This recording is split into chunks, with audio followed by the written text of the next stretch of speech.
Viewers কেমন আছেন সবাই? আশা করি ভালো আছেন।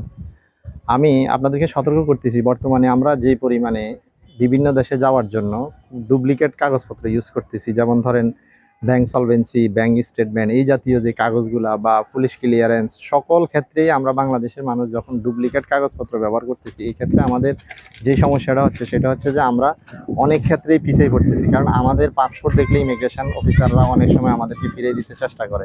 এটা আমাদের পরবর্তী প্রজন্মের জন্য খুবই ভয়াবহ নিউজ, যেটা আমরা আমাদের পরবর্তী প্রজন্ম এটা ব্যবহার করতে বহন করতে হবে। তো আমি আশা করি আপনাদেরকে এতটুকু বলবো যে যে দেশে যাচ্ছেন বা যেখানেই যাচ্ছেন ওখান থেকে লিভ না করে বা ওখানে জায়গাটা ত্যাগ না করে ওখানে থাকার চেষ্টা করবেন।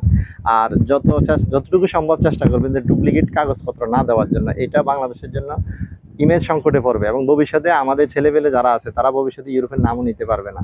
আশা করি আমি যে বিষয়টা বলছি বুঝতে পারছেন। ভালো থাকবেন। আল্লাহ হাফেজ। আসসালামু আলাইকুম।